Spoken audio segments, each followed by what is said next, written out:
I got paid $50 an hour to teach English at a Chinese preschool when I was just 14, and I promise you I'm not over exaggerating or joking. So I lived in China throughout middle school and high school, basically because my parents taught at an international school for American embassy kids. I got my first white monkey job when I was only 14 years old, and for those of you who don't know what a white monkey job is, it basically refers to jobs that in China that hire foreigners solely based on their race. For example, this clip of two guys dressed as cows belittling themselves at some sort of event.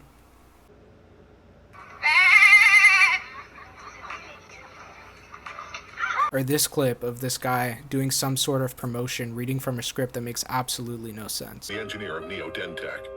We focus on how to make our SMT machines operate more efficiently. This is definitely what you want, I assure. Yeah, now you can imagine how greatly the efficiency is improved. Or this one of this American guy pretending to be a doctor at some sort of Chinese hospital, reading from a script as well that makes absolutely no sense to him or anyone in the audience, obviously. But again, white monkey jobs aren't about what's said, it's about the look. So Tony, I got my PhD in anti-aging at Stanford, where I spent years searching for the fountain of youth, and successfully found it. I will be teaching you how NADH can help you all remain spry, nimble, and young spring chickens. In China, having a foreigner work for your organization shows wealth and diversity. It has nothing to do about experience or qualifications. That's why I got hired at 14 to teach English with no experience or qualifications. So my first white monkey job, I was paid $50 an hour to teach preschoolers English when I was just 14 years old. The school knew my age, they knew that I didn't have experience. Obviously, I didn't even have an interview or a resume, but they still hired me, like solely due to the fact that I was a white American and I looked good for their school. My first time going in, I was super nervous that I looked too young, so I put on these fake glasses to try and make myself look older, but like looking back on it, I still looked young as hell. Like, I don't even know what was going through my mind. Like, I definitely did not look old enough to be a teacher teaching kids. Like, look at me, bro. Hi! When I walked in for the first time, I didn't do any preparation. Like, I didn't have a lesson plan or anything. So I just decided, like, oh, I'm just gonna have to wing it. I had no idea what to do. So I ended up just teaching them, like, 5 colors over the course of, like, 40 minutes. And I just went over these colors. And I wrote it all like on a whiteboard in black ink. Like, looking back on it, these kids were in preschool. They didn't even know how to read in their native language of Chinese. How did I expect them to like learn these English colors that I wrote on the board? It made absolutely no sense. And then for the last 20 minutes, I was like sweating, dude. Like, I'm like, what do I teach these kids? I have no experience. Like, I'm 14 years old. Like, what should I do?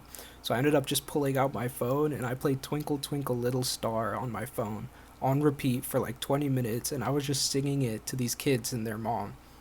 And it was so awkward. And I was like, damn, dude, like, I'm doing a terrible job.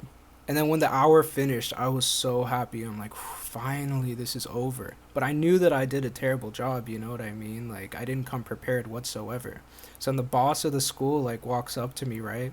And obviously I assumed that she's going to be like, oh, like, you're fired. Like, you can't come back here. Like, you didn't prepare. You didn't do anything. But then she goes, oh, you did a really good job and the parents really liked you.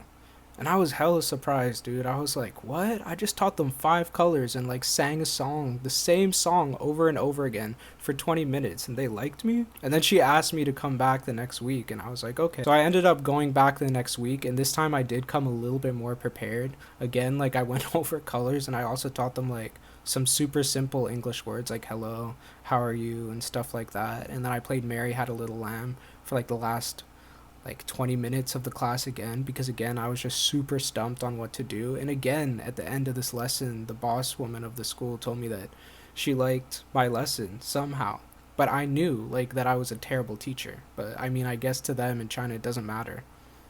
I ended up not going back though. I only did this white monkey job twice because it was on the weekends and I was 14 and I preferred to spend time with my friends instead of wearing like these like fake glasses and pretending I'm like this English teacher, you know what I mean? Second white monkey job was a polar opposite from my first one. In this one, me and my friend were paid $80 to sit at a Chinese guy's table in a club for a few hours. This one started when this Chinese guy hit me up on this app that they use in China called WeChat. I met him at a bar a few weeks ago, and then he just hit me up and he's like, oh, I'm going to the club. I'll pay you X amount of money if you and your friend, my friend is African American, so they're like, oh, we'll pay you guys both money if you just sit at our table for a few hours and get super drunk with us. I know it probably sounds really weird to American audiences, like thinking about 16-year-olds going to bars and clubs, but in China it's very normal. They don't have a drinking age. I mean, like, technically they do, it's 18, but it's completely not enforced.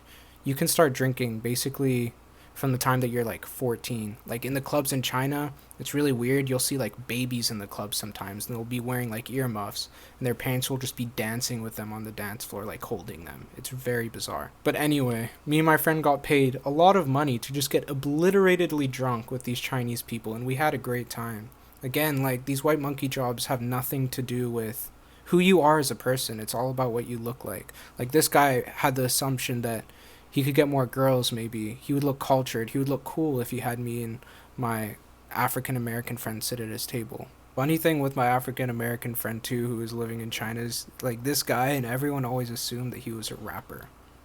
You know, because for most of them, it was the first time that they had ever seen a black person in their life. And they always have this correlation between blackness and rap, which was pretty funny. So that night, they were asking him to rap. Obviously, he didn't know how to rap, but they asked him to rap.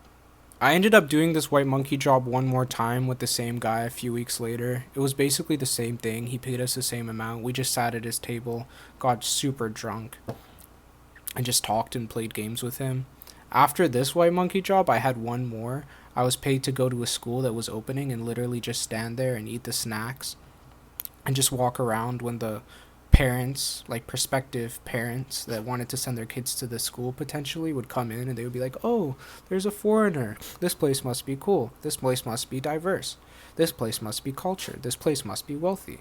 So that's the main concept of white monkey jobs. And after this white monkey job, I didn't have any more. I ended up leaving the country. I live in the States now. China's a very different place than it was when I lived there, when I was in middle school and high school, which was from around 2012 to 2019, I think. White monkey jobs are still a thing in China, but after COVID and just how the government system is right now, there's not many foreigners living there anymore. But I do plan to go back sometime and hopefully find a new white monkey job. If you like this video, subscribe.